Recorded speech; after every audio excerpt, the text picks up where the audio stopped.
My name is Fatima Al Kaabi. I'm 21 years old. I just graduated college, so I'm an engineer. This is my first time saying it out loud.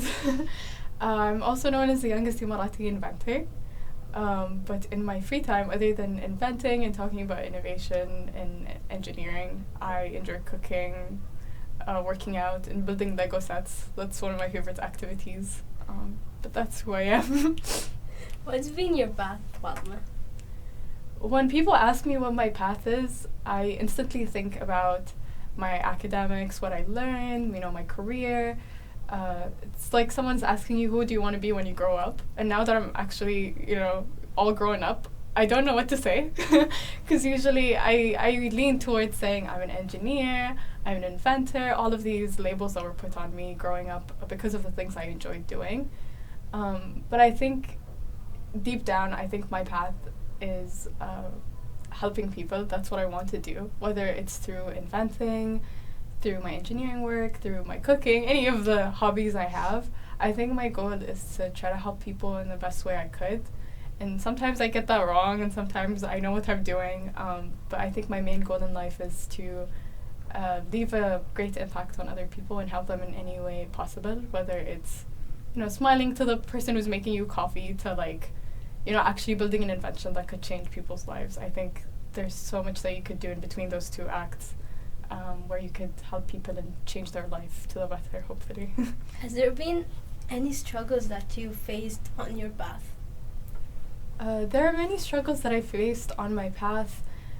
When I speak about my time as an inventor and my time as an engineer, I think because I got into this field at a really young age, first there wasn't a lot of knowledge and awareness of what science and engineering is, especially for young girls.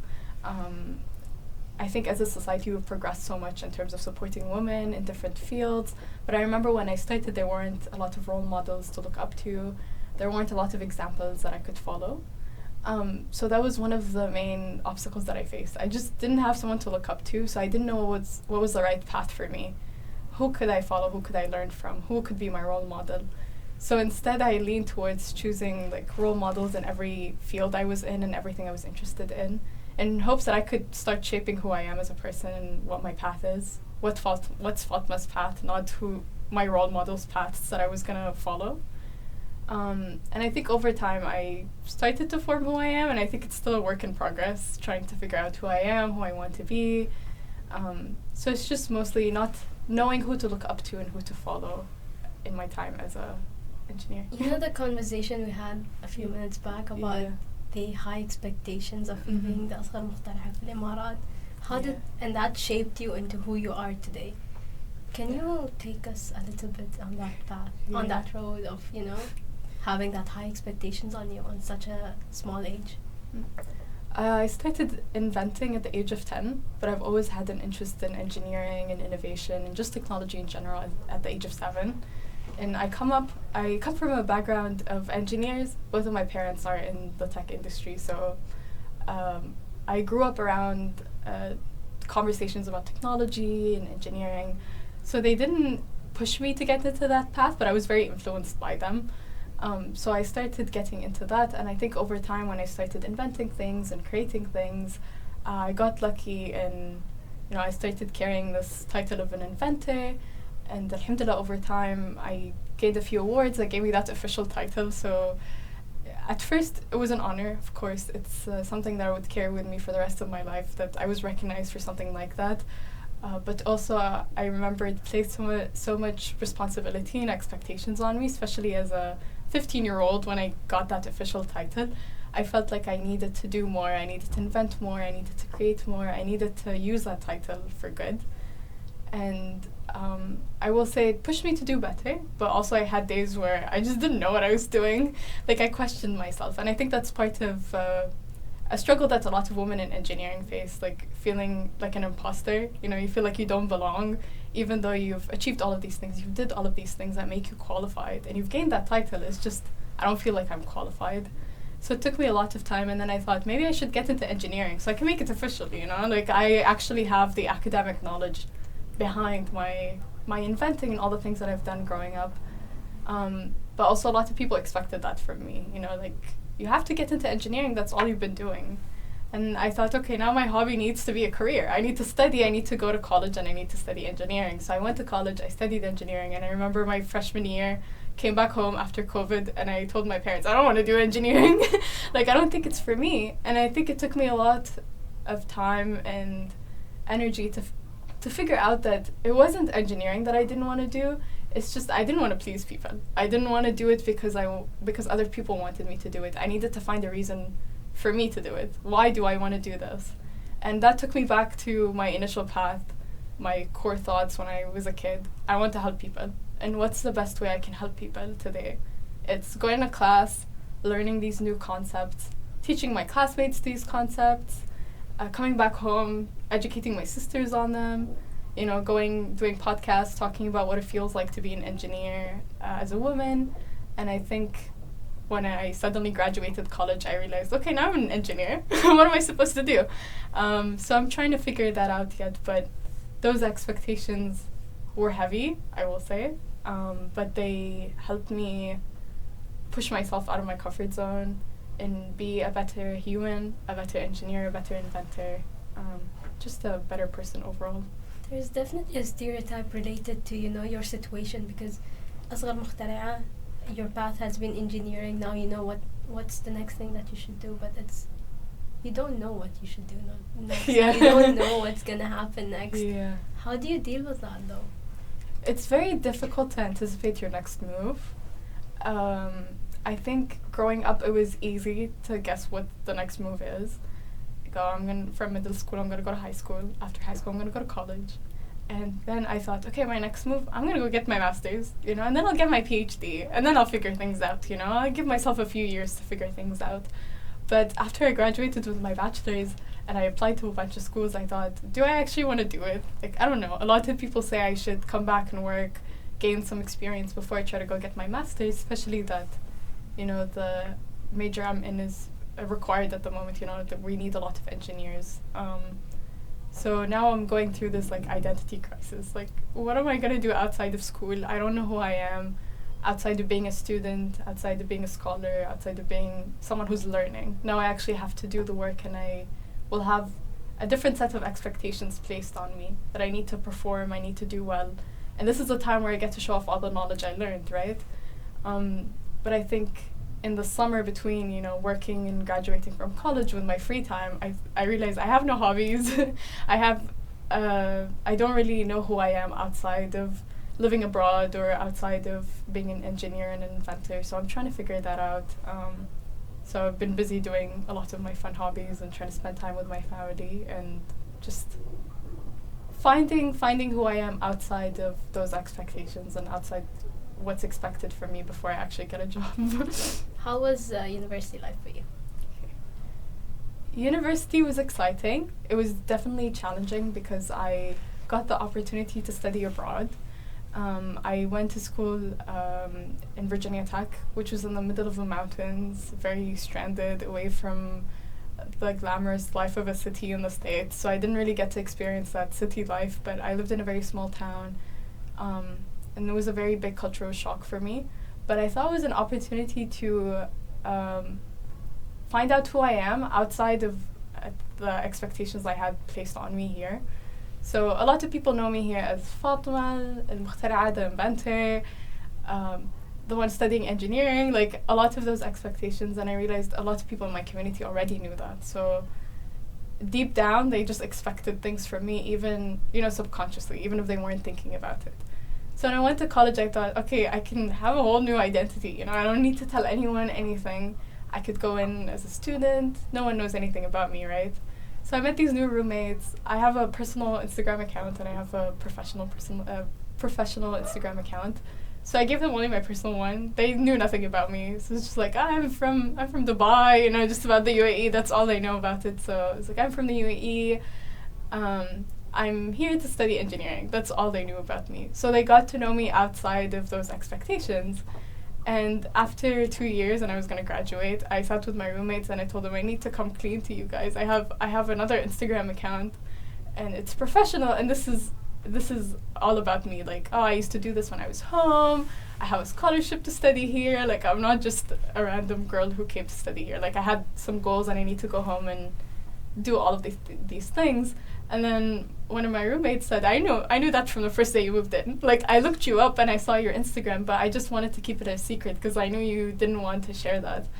And I told her it's not just because I didn't want you to know that page. It was more of I wanted you to know me for who I am, because I had other experiences with roommates where I showed them that, and then the whole time they had these like high expectations for me.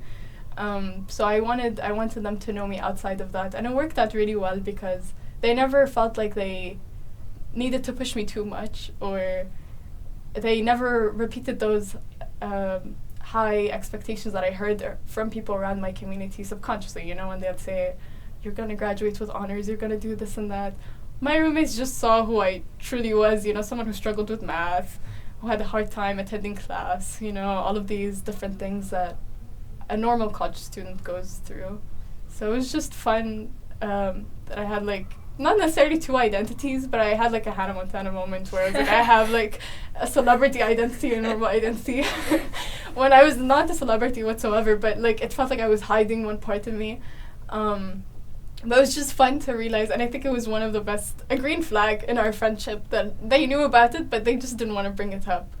And I realized the whole time they were joking about things, like, they just knew, but they wanted to keep it in the down low. So it was just funny to... They didn't really care. They didn't really care, exactly. Yeah. It wasn't a big deal to them. But here, when I come back, it's always... people always call me the inventor. That's their first thing. Even my family, when they see me, المخترعة فاطمة, the inventor Fatima, that's the first thing they say. So it's funny now that they prioritize engineer over it. So I won't say I distanced myself, but I added an extra title now. So it's just funny to hear that. If you were to give yourself a title, what would that be? A title? Because in the community, a lot of people will say مخترعة, then engineering. Yeah. What would Fatima give herself as a title? Can I just go with Fatima? I think just Fatima as a human, Fatima as a person, kind of sums up who I am. Because if I don't say I'm an inventor, I don't say I'm an engineer, just Fatima, a normal person, like my roommates called me or any other person called me, it takes away those expectations. And it doesn't place me in one mold, one identity. You know, I'm not one person. I don't have goals in one field. I'm interested in other things too. And I think it's nice when we take away these titles. But I think part of having those titles is celebrating them and recognizing them, because they make us who we are. And I think that's a very big part of the work that I do in advocating for women in STEM and advocating for women in fields of, you know, science and technology, is we all come from different identities. Our identities are very intersectional. And I think because I'm Fatima, I'm Marathi, I'm Arab, I'm Muslim, and I say that all the time. It makes me who I am, but also adding an inventor, engineer, it's just an extra thing that adds to my identity and makes me unique. So I'm proud that I carry these titles, but it's always fun to just go by Fatima. You know, you don't have to call me the engineer. Yes, I worked 4 years for it, but also, like, I sometimes I feel like, oh, I need to do better because I'm the engineer of the family, right? You're proud of it, but you don't hold it as your identity. Yeah, it's not who you are. Yeah. I'm way more than just those titles. You mentioned expectations, a lot of expectations that you had. Do you think it was a negative thing or a positive thing? Expectations. I think expectations in general are positive for the most part, if you have them for yourself. I expect myself to do the best I could. I expect myself to hold on to my values and morals at all times, to be true to who I am. Those are great expectations. My expectations to win a Nobel Prize, that's kind of unrealistic, right? Like, those are not expectations. I see them as goals, you know, something I want to work towards, right? I want to win a Nobel Prize, I want to win an Oscar, whatever it is that, like, people are talking about, right? Oscar for that Hannah Montana moment. Yeah, the Hannah Montana moment. That was very cinematic. I think we need to differentiate between having expectations and goals and aspirations for yourself. I think a lot of us tend to mix those two things, saying I expect myself to graduate with honors, I expect myself to get a 99.9% when I graduate from high school. Like, all of these things. Those are not expectations. I see them more as aspirations, something you need to work towards. I think expectations are things that you expect yourself to do at all times. You expect to hold on to at all times. But I think as a society, we tend to place very high expectations on a lot of people. We want especially parents and, your relatives, they want you to be the best you are. And sometimes it could be overwhelming.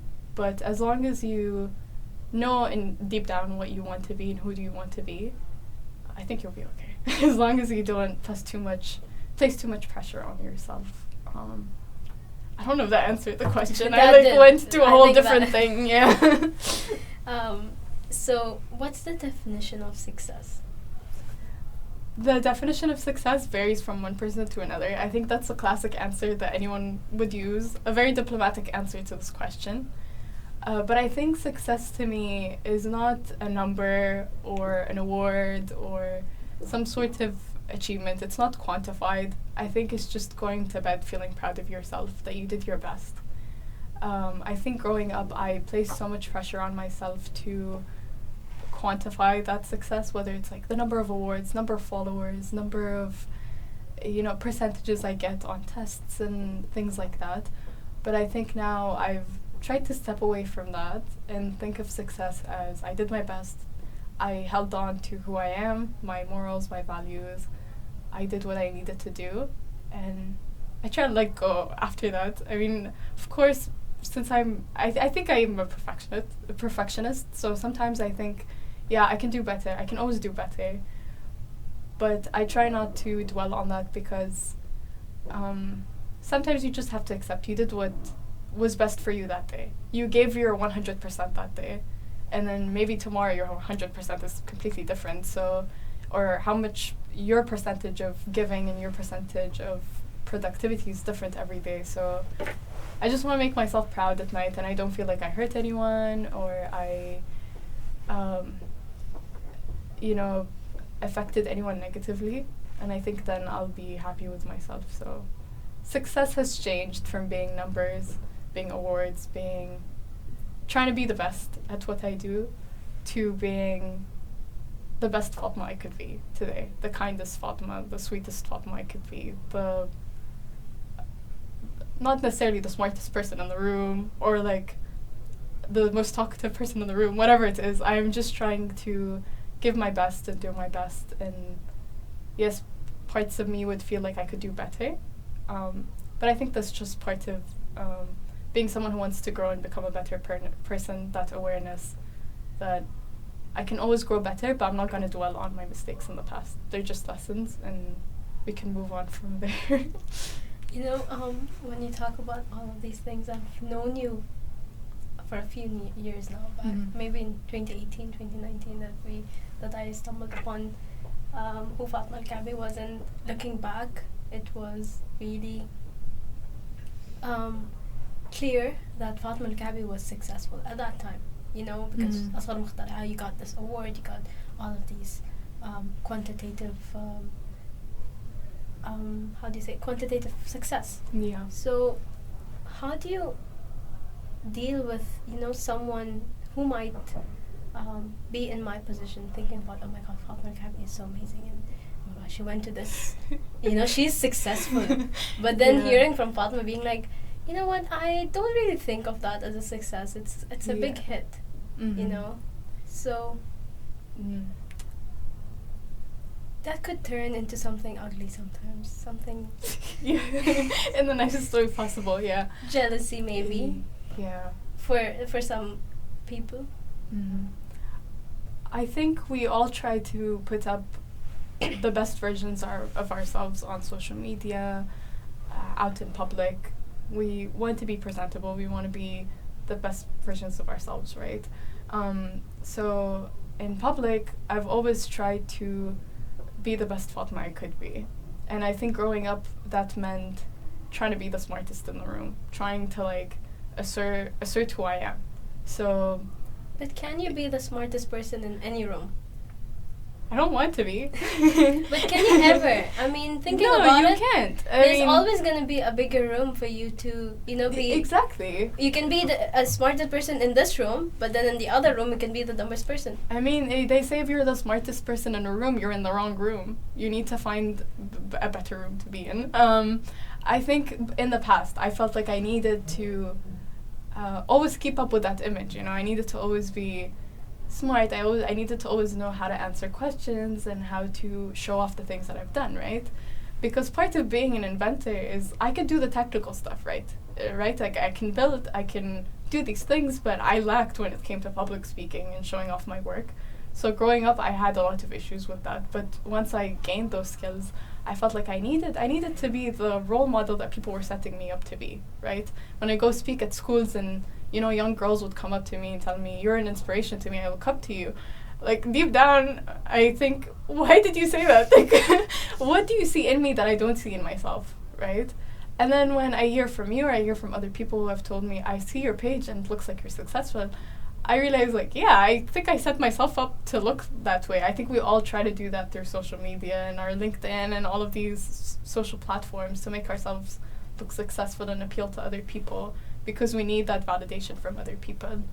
But I think over time, I realized there's beauty in showing people those ugly parts of yourself, not necessarily showing them on social media, but when I speak to young girls and I talk about my experience, it's okay to be honest. It's okay to say, the invention you see in front of you, like, it took me 20 tries to get that little thing to work, or, I did this and that to get here. It wasn't easy. Like, I won this award, but I applied 5 times before I won. Like, it took me forever.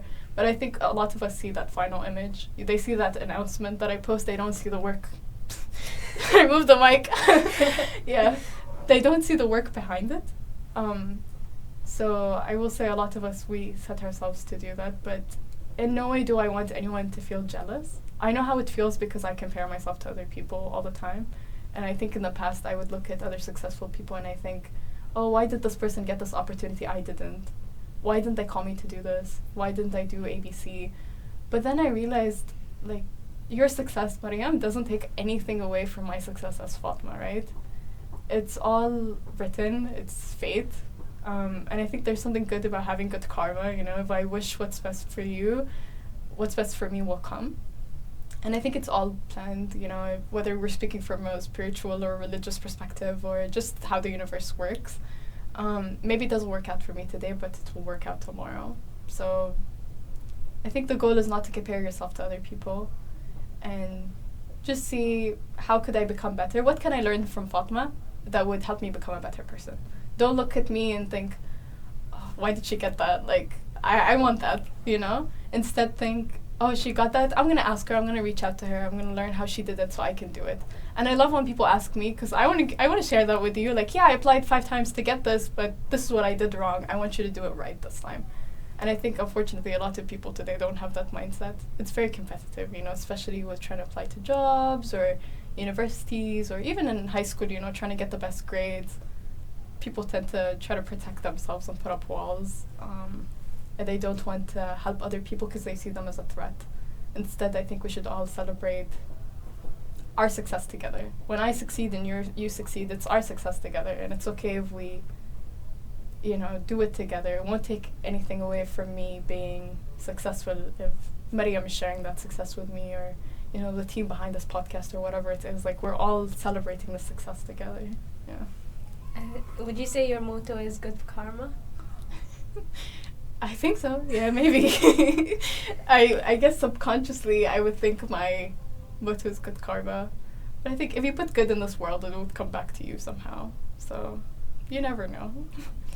And the last question, what's been one piece of quote, motto, maybe good karma or something that's been stuck with you since forever that you remember? It's going to take a bit of a spiritual turn, I guess. But I remember when I used to struggle in my tiring classes in college, my mom would always tell me in Arabic, Allah ma yizra' feek رغبة شيء إلا وأنت قادرة عليه. So in English we'd say, like, God doesn't plant a seed in you to do something unless you can actually do it. So I remember in college, like, yeah, I was always interested in engineering, but why am I not doing good?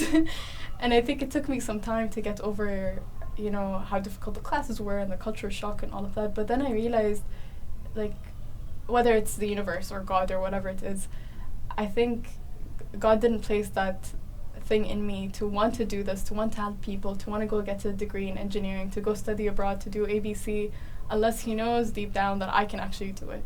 And I think once it clicked in my mind that, yeah, I'm doubting myself, but maybe in me there's a part that could actually succeed and can do this. And I think once I started thinking that way, that my interest didn't came out of nowhere. Like, I was interested because part of me saw myself doing that in the future. And I try to follow that with anything that I do. Like, when I first started cooking, I didn't know how to cook anything when I moved to the States. So I started learning how to cook.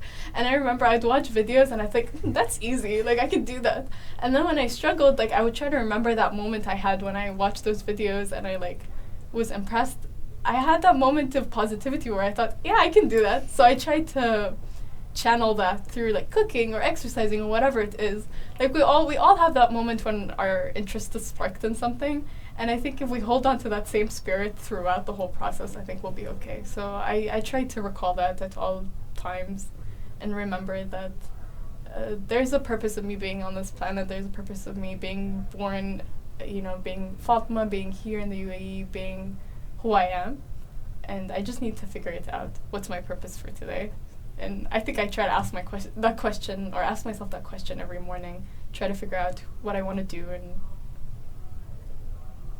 whose life do I want to change today, me or someone else? Whether it's, like I mentioned earlier, smiling to someone or being kind, to actually building things and changing someone's life dramatically through technology.